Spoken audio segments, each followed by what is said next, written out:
साल 1994 दिल्ली में एक बेकार पड़ी रेलवे पटरी के किनारे मुल्क के जाने माने लोग इकट्ठा हुए। मौका था एक ड्रामे की पेशकश। इसके लिए 7 एकड़ में फैला दुनिया का सबसे बड़ा स्टेज तैयार किया गया। उस वक्त कोई नहीं जानता था कि फिल्मों को टक्कर देते इस ड्रामे की दुनिया भर में 3,500 से ज्यादा शोज होंगे। स्टेज के थिएटर के मायनों को टक्कर देता ये था drama the legend of Ram. Larger than life theatre का सिलसिला आगे भी जारी रहा। करगिल की जंग को स्टेज पर उतार लाना ख्वाबों से आगे का मसला मालूम होता है, मगर इसे कर दिखाया आमिर रजा हुसैन ने। मुल्क के जाने माने थिएटर ग्रुप स्टेज डोर के क्रिएटिव डायरेक्टर हैं आमिर रजा हुसैन। 120 ड्रामों की हिदायतकारी, 110 ड्रामों में अदाकारी और 12 ड्रामे लिखने के बाद आमिर रजा हुसैन आज हैं हमारे रूबरू। कभी कभी मुझे ऐसा लगता है आमिर कि आप सुभाष घाई हैं, राज कपूर हैं, अरे थिएटर के ये क्या है, ये ग्रैंडियर कहाँ से? सईद भाई आपकी ज़र्रा नवाजी है। थिएटर में हमेशा मैंने ये कोशिश की है कि आज की दुनिया में जहाँ 150 टेलीविज़न चैनल्स हैं और सिनेमा हॉल्स हर जगह हैं, बड़ी से बड़ी 3D 2D हर किस्म की फिल्में आ रही हैं, तो आदमी पैसा खर्च करके थिएटर देखने क्यों आए?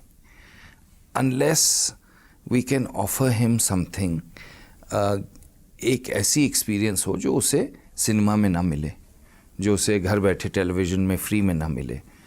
तो इस वजह से ये नहीं कि मैं सिर्फ बड़ा थिएटर करता हूँ, छोटा थिएटर भी करता हूँ, बहुत किया है, लेकिन थिएटर में हमेशा ये कोशिश होनी चाहिए कि ऑडियंस अपने घर से अपनी गाड़ी में या बस में या पब्लिक सवारी में बैठ के पैसा खर्च करके आए, पैसा टिकट पे पैसा खर्च करे और आपका शो देखे, और उसके बाद घर जाने के बजाय खाना खाए कहीं, क्योंकि ये एक फुल आउटिंग होती है। तो हमें जो स्टेज पे अब पेश करना होता है, स्टेज पे या खुले में या नॉन प्रोसीनियम थिएटर जिसे हम कहते हैं, वहाँ पेश करना होता है, तो उसमें एक कशिश होनी चाहिए कि आदमी को वो अपने घर से निकाल सके।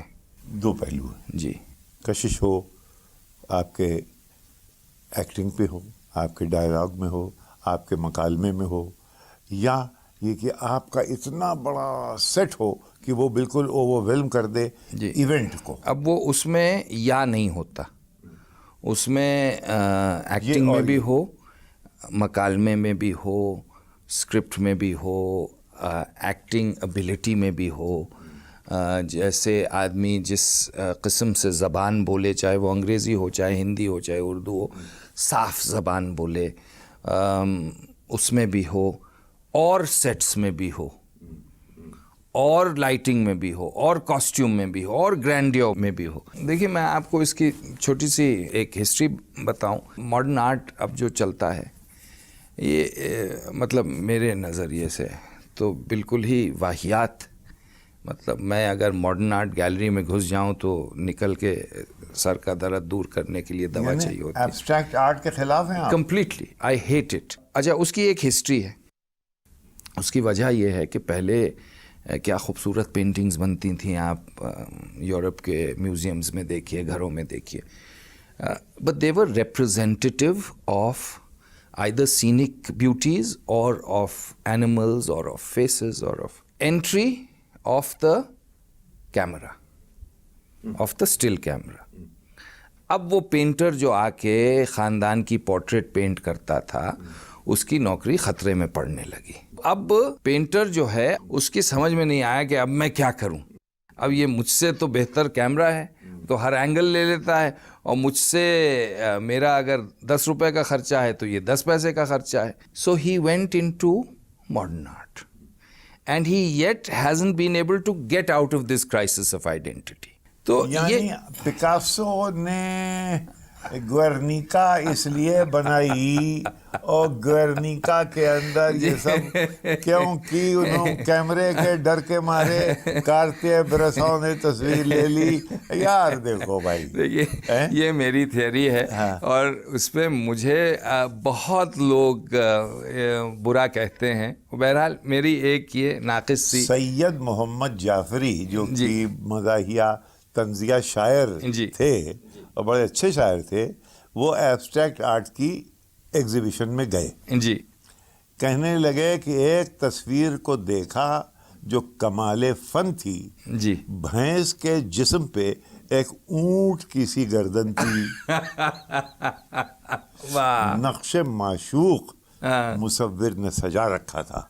जी। मुझसे पूछो तो सुराही पे घड़ा रखा था। देखिए अब ये मजाक है। हुसैन और रजा और पिकासो जी। और दाली जी। और ये सब जनाब आली तमंचे लेके आ जाएंगे और आपको भून देंगे हुजूर। जी जी जी मैं I am aware of this और मैं इसलिए कम कहता हूँ। अब आया मूवी कैमरा। तो मूवी कैमरा ने थिएटर को, जो थिएटर उस ज़माने में था, उसको इरेलेवेंट कर दिया, क्योंकि थिएटर जो सेट बदलता था।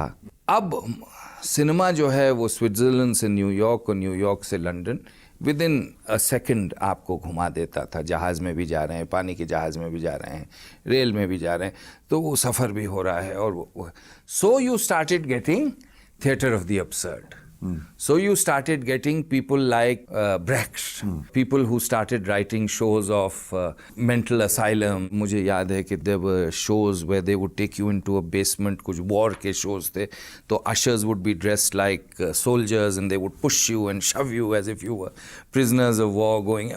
मतलब एक वो बहरहाल they were trying to add excitement into theatre so that it could compete with cinema. But वो theatre of the absurd thankfully sink कर गया। तो उस वक्त ये हुआ कि the person who led this, he was a big producer in New York. उसने शेक्सपियर की एक प्ले है एंटनी एंड क्लियोपैट्रा, वो किया न्यूयॉर्क में, and he spent a lot of money. तो वो इन्होंने स्टेज पे दिखाया और स्टेज पे इन्होंने वो कुछ बंदर और लेपर्ड्स और क्या एंड 300 एक्स्ट्रास एंड डांसर्स और ये वो करके, and in an attempt to revive theatre.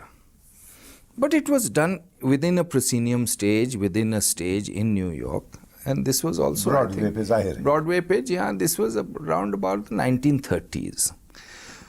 तो उससे लोगों को, it was a huge success, it rain for years and years। तो उससे थिएटर वालों को, थिएटर के प्रोड्यूसर्स को हुई जी ज़रा सा ये हुआ कि भाई हाँ कुछ हो सकता है। अब वो that has taken the shape in the west, primarily in London, of musicals. अब आप लंदन में जाइए और आप कहिए कि साहब मुझे प्ले देखना है, तो बड़ी मुश्किल होगी। आप जहाँ देखिए, जिस बड़े थिएटर में जाइए, म्यूजिकल चल रहा है। So this is the history of theatre. Now it has become the big musical, the big money.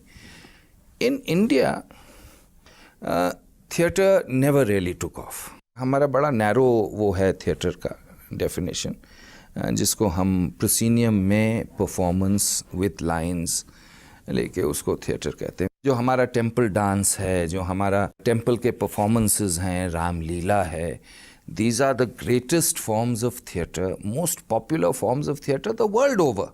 जी। और इससे बड़ा थिएटर कहीं दुनिया में नहीं होता। लेकिन वो भी आज की तारीख में थोड़ा सा दब रहा है, दब गया है। मैं ये कह रहा हूँ कि ऐसा नहीं है कि theatre on its own in a small proscenium way cannot compete. It can, but अगर ये सब सपोर्ट मिल जाए तो और आसान है। 1994 में 2000 रुपए का टिकट आपने खरीदवाया जी। ये गरीब आदमी खरीद ही नहीं पाया जी। लिहाजा उसने रामचंद्र जी का जो आपका इतना बड़ा जी ड्रामा था देखा ही नहीं। ये मेरी बदकिस्मती। मैं ये कोशिश कर रहा था कि मैं लोगों को, बाहर के लोगों को ये दिखाऊं कि हिंदुस्तान का थिएटर कितना ओरिजिनल हो सकता है। और पहली चीज़ जब मैंने ये किया तो लोगों ने आके मुझसे कहा कि अरे ये हमने कहीं देखा नहीं है, आपने कहाँ देखा था? तो मैं उनको जवाब देता था कि भाई क्या मतलब कहाँ देखा था, ऐसा भी हो सकता है कि भाई हम अब अपने देश में कोई चीज़ ओरिजिनल कर दें, कॉपी नहीं करें, क्योंकि सिनेमा में आपको मालूम है सीन टू सीन कॉपी होती है, गाने कॉपी होते हैं, धुन कॉपी होती। तो सब सोचते थे कि कहीं से मैंने कॉपी किया है, डिज्नीलैंड से, इससे उसे। आज 20 साल हो गए, पीपल हैव नॉट डिस्कवर्ड कि ये कहाँ से कॉपी हुई। It is not a copy, it's an खुद ओरिजिनल। थिएटर के लोगों ने, मसलन शशि कपूर, जी वो कहते हैं साहब ये सब कुछ हो सकता है, ये थिएटर नहीं है।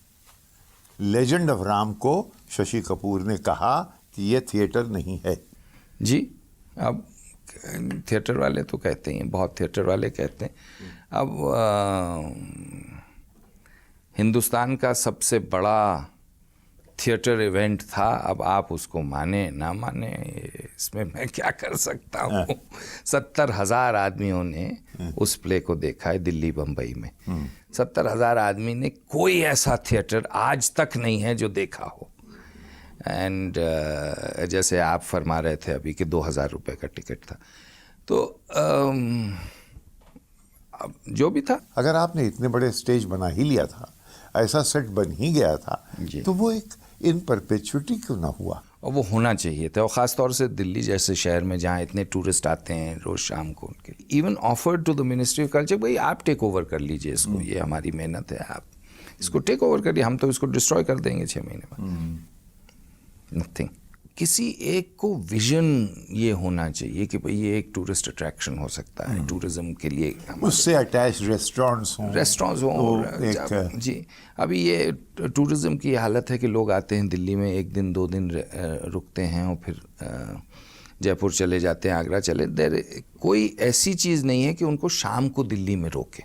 योग जकार्ता में मंदिरों के शिखरा के नीचे रामायण 37 साल से जी चल रही है। 120 लोगों का ट्रूप, जो कि 5 वक्त की नमाज पढ़ने वाले मुसलमान हैं, वो जनाब अली रामायण करते हैं, कर रहे हैं, आज होगी। अरे भाई, इतना बड़ा प्ले आपने बनाया था, क्या रिवाइव नहीं हो सकता? रिवाइव तो हो ही सकता है, लेकिन there needs to be a stronger effort than a single man. It needs a greater effort than mine to bring it into a perpetual kind of situation. आम आदमी के लिए थिएटर आपका फिर न हो पाएगा। इसका मतलब ये है ये आपका थिएटर जो है, बाहर से टूरिस्ट आए, डॉलर्स जिनके पास हों, या ये कि अशराफ के लिए, जिसको कि हमारे सर सैयद ने कहा था ये अशराफ के लिए है जी। ये हम गरीबों के लिए नहीं। जी नहीं है। नहीं है। ऐसा थिएटर किया जाए कि जो ज्यादा एक्सेसिबल हो। जी करते हैं लोग, बहुत लोग करते हैं। आप क्यों नहीं करते? मैं इसलिए नहीं करता क्योंकि मेरा मुझे मिजाज अलग है। जी नहीं, मिजाज अलग नहीं। मेरे थिएटर में, मेरे कॉन्सेप्ट्स में पैसे ज़्यादा लगते हैं, और उन पैसों को फिर बहरहाल रिकवर करना पड़ता है, तो इस वजह से वो महंगा हो जाता है। आप जितने बड़े मुसलमान हैं उतने ही बड़े आप शिया भी हैं। जी, शिया ही हूँ। लेजेंड ऑफ राम जी, ये एक हिंदुइज्म का एक बहुत बड़ा इंडियन प्रिंस की कहानी, आपने उसको सजाया, इतना बड़ा प्ले किया। जीसस पैशन ऑफ क्राइस्ट, जी, हजरत ईसा के ऊपर दसियों फिल्म बन चुकी हैं, प्लेज लिखे जा चुके हैं, क्रिटिकल भी हैं और ह्यूमरस भी हैं। साहब, आपके मौलवी साहिबान ने आपके किसी थीम को छूने से मना कर दिया है। आपने कहा कि मैं शिया हूं। अब वाक़या करबला तो सिर्फ शियों का नहीं है, इतना बड़ा ड्रामा है वो। आपने अपने आप को उससे महरूम क्यों कर रखा? डर लगता है। डर क्यों? मुझे देखिए, लेजेंड ऑफ राम मेरे लिए एक कल्चर के, मेरे बैकग्राउंड का एक बहुत ज़रूरी हिस्सा है। उसको एड्रेस करने में मुझे कोई परेशानी नहीं थी। करबला जो है वो एक बैकग्राउंड का हिस्सा नहीं है, वो एक मज़हब का भी हिस्सा नहीं है, वो एक बड़ा ही डीप रूटेड मेरे एक ज़िंदगी का, इमोशन का, एक मेरे मैं क्या बताऊं कि एक मेरे it is attach to me with डर लगता है। बहुत डर लगता है, बेहद डर लगता है। और इस हद तक डर लगता है कि मैं तो जब पढ़ता हूँ तो डरता हूँ और रोता हूँ, तो उस पर लिखूँगा क्या और करूँगा क्या। तो मैं ये नहीं समझता कि मेरे अंदर ये सलाहियत आज है या 10 साल बाद होगी कि मैं कुछ भी आप अपने आंसुओं को रोक ना पाएंगे, ये इस बात का। आंसुओं को तो खैर बहरहाल नहीं रोक पाएंगे, लेकिन मुझे ये नहीं लगता कि मेरे कलम में ऐसी सलाहियत है, ना कभी आ आपको सके। मालूम है कि अनीस ने जब ये मर्सिये लिखना शुरू करता है वो, तो पहले वो दुआ मांगता है अल्लाह से कि मेरे अंदर वो ताकत पढ़ा दे हुआ है दे मेरा। ताकि मैं ये कर सकूं। अनीस का मैं आपको बताऊं, Anees was a genius far above anything which Urdu literature has seen. चाहे वो गालिब हों, चाहे वो मीर हों, चाहे वो कोई भी उर्दू का पोएट हो या लिखने वाला हो, अनीस और दबीर के मर्तबे जो हैं वो हमारी सोच और समझ के बाहर हैं। तो उनको मैं लेके कंपैरिजन कहाँ करूँ। इसकी मर्सिये की एक मिसरा, हर एक मिसरा जो है वो पूरी एक कहानी, एक दास्तान। अब उसमें हम अपने आप को कहाँ लेके चलें साहब, हमारी कहाँ ऐसी औकात बिसात के हम अगर अनीस ने किया तो हम कर सकते हैं, लिख सकते हैं, कुछ नहीं, कोई सवाल ही नहीं। Anees was a super human being, तो he addressed a super human issue. I am not, that is why I am petrified. अच्छा, तो आप डायरेक्ट करें अगर एक मर्सिये के परफॉर्मेंस को, तो कैसा होगा? वो हो सकता है, वो हो सकता है। अनीस की ज़िंदगी खुद ऐसी खूबसूरत थी और ऐसी इंटरेस्टिंग थी, एक से एक इंसिडेंट्स हैं। एक मजलिस पढ़ने गए तो उनसे किसी ने कहा कि साहब ज़रा मुख्तसर पढ़िएगा, तो वो मिंबर पे गए, उन्होंने कहा कि मुख्तसर ये है कि बस शैन शहादत पाई, वो कह के उतर आए। आपने कारगिल के ऊपर जी किया, उसका मकसद क्या था? हमने पहले शुरू किया अस्पताल जाना, आर्मी अस्पताल वगैरह, पैथेटिक कंडीशंस, तो वहाँ कोशिश करते थे कि हम कुछ उनकी मदद कर सकें। कुछ फिर कुछ फिल्म स्टार्स को इकट्ठा किया, उनको लेके हम कश्मीर गए, बल्कि कारगिल में गए, द्रास तक गए, बॉर्डर पे लेके गए। जब हमने फर्स्ट हैंड देखा क्या हो रहा है, तो my wife wanted to make a documentary on it, which she did. और उसमें there was such great drama that I felt that this needs to be documented as a play. तो वो मैंने प्ले किया, and the rest of course is as they say history। तो वो बहरहाल 50 days वो 50 day war। जी हाँ। Theatre आपका एमैलगमेशन है इन्फ्लुएंसेस का जी। कि उसमें कहीं एक ब्रॉडवे भी है, कहीं बड़ा मेगा स्टेज वेस्ट एंड का भी है जी। और कहीं हिंदुस्तानियत भी है, कहीं उसमें पारसी थिएटर की झलक भी है। लेकिन तारीख बहुत ज़्यादा है। हिस्ट्री आपका एक एंकर है मुस्तकिल। क्योंकि मैं हिस्ट्री का स्टूडेंट रहा हूँ।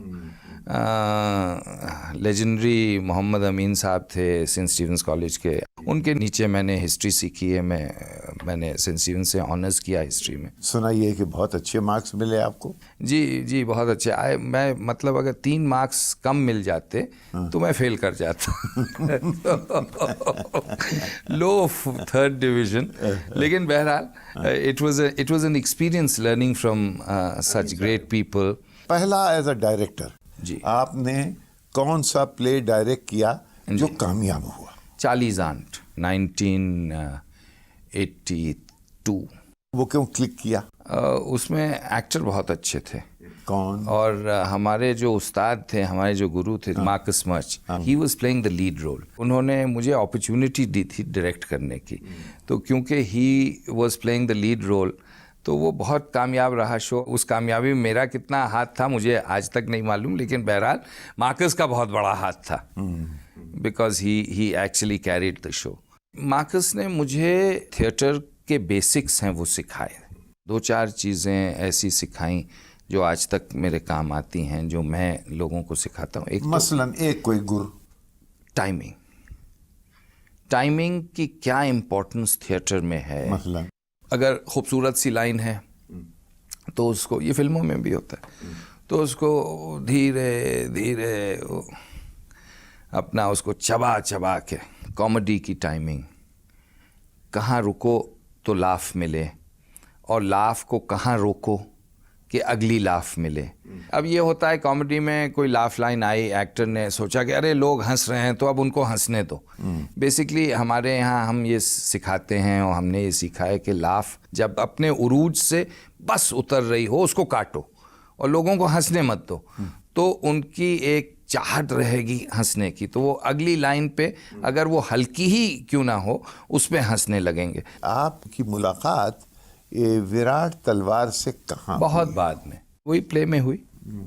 ये आई थी हमारे साथ थिएटर करने, वही मुलाकात हुई। बिजलियां दौड़ दी जी जी जी, दोनों तरफ जी, दोनों तरफ थी आग बराबर लगी हुई। हैं? विराट डायरेक्ट भी करती हैं मेरे साथ, एक्टिंग तो करती हैं, आपने तो देखा जी ही है। जी जी, बहुत उम्दा।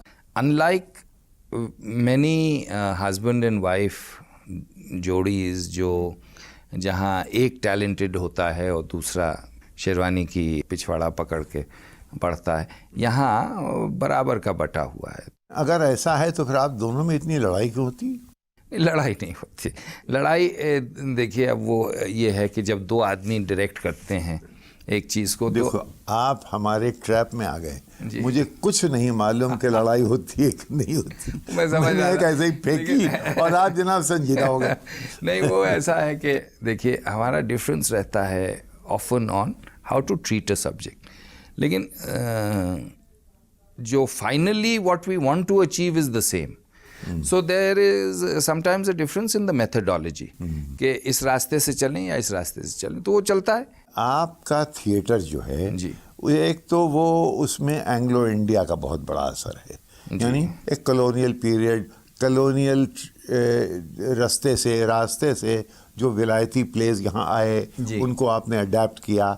इंडिजिनस थिएटर, मसलन मैं ये कहूँ कि आप साहब कालिदास को ले, वो आपको बहुत बोर करेगा। कालिदास का थिएटर, अवध के ज़माने का थिएटर, वाजिद अली शाह का theatre, these are pieces of literature. ये परफॉर्मेंस के लिए नहीं है, तो इनका आपको पढ़ने में तो ये तो कोई शेक्सपियर के लिए भी कह सकते हैं। नहीं, शेक्सपियर के लिए आप नहीं कह सकते, क्योंकि शेक्सपियर लिखा गया है परफॉर्मेंस के लिए। आपको स्टाइल ना आती हो, इंदर सभा बिल्कुल परफॉर्मेंस के लिए नहीं है। एक जो थिएटर का ग्राफ है, एक जो थिएटर का स्टाइल होता है, एक जो थिएटर की नेसेसिटी होती है कि उसकी शुरुआत कैसी हो, उसका मिडल कैसा हो, उसका एंड कैसा हो, वो सब इन प्लेज में नहीं है। एज अ रिज़ल्ट बहुत ज़्यादा उम्मीद है कि आप इनको परफॉर्म करके, चाहे जितने अच्छे आर्टिस्ट आप लें, जितने अच्छे एक्टर्स लें, आप ऑडियंस को रुला सकते हैं। मतलब रुला सकते हैं आउट ऑफ बॉर्डम, क्योंकि ये लिखे गए हैं as pieces of literature, not as pieces of theatre. हमारे यहाँ जो थिएटर था वो मंदिर का थिएटर था, limited with in the temple.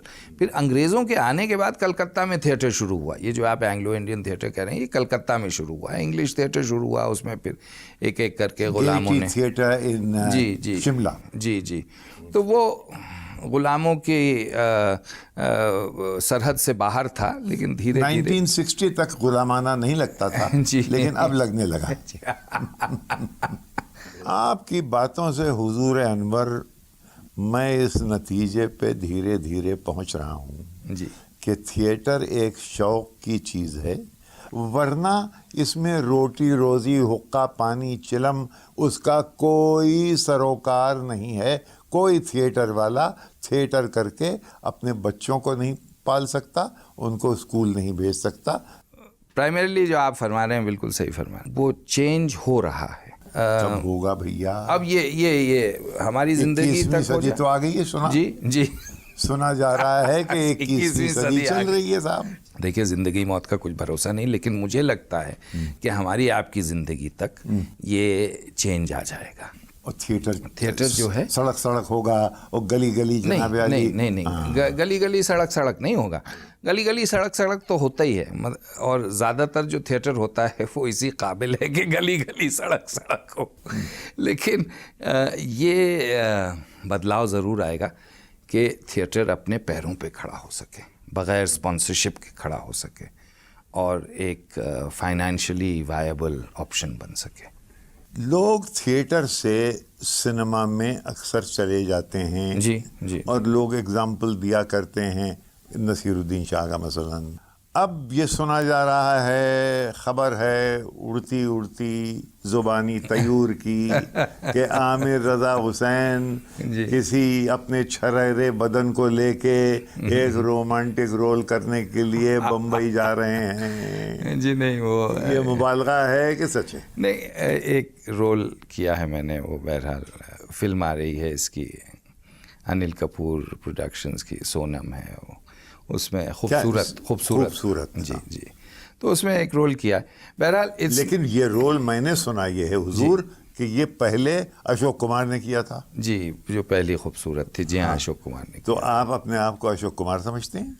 नहीं, मैं तो कुछ नहीं समझता हूँ, मैं तो अपना बिल्कुल अपने आप को एक थिएटर पर्सन समझता हूँ, थिएटर पर्सन रहूँगा। लेकिन फिल्म बनाने का शौक नहीं हुआ? जी नहीं, मुझे I am very happy as में आपके अंदर एक कोई क्लास मामला है, मसलन इंडियन पीपल्स थिएटर वगैरह जो है उसको आप हिकारत की नज़र से देखते हैं। अब ये आप कह रहे हैं, मैं नहीं कह रहा हूँ। अच्छा, इंडियन पीपल्स सोशलिज्म के खिलाफ हो क्या भाई? नहीं, सोशलिज्म के खिलाफ तो क्या, जी हाँ, सोशलिज्म के खिलाफ हूँ। तो क्या हो तुम? बस फ्यूडल हो, बिगड़े हुए फ्यूडल हो। बिल्कुल बिल्कुल बिल्कुल। यानी वो नवाबी जो न रही, नवाबी मतलब घर के बाहर तो न रही, अब जहाँ चल जाती है चला लेते हैं, जहाँ नहीं चलती खामोश हो जाते हैं, बस यही है। शराफत का तकाजा तो यही है कि भाई कोशिश करो, जहाँ नहीं चले खामोश हो जाओ, अपनी गाड़ी में बैठ जाओ। एक दूसरा तरीका ये भी हो सकता है जी कि नई रियलिटी से एडजस्ट किया जाए। उम्र गुजर गई, अब बच्चे एडजस्ट करेंगे। ये तो आपने बिल्कुल यहाँ जने के एक प्ले में वो कहता है कि and as for living my servants will take care of that. Thank you very much.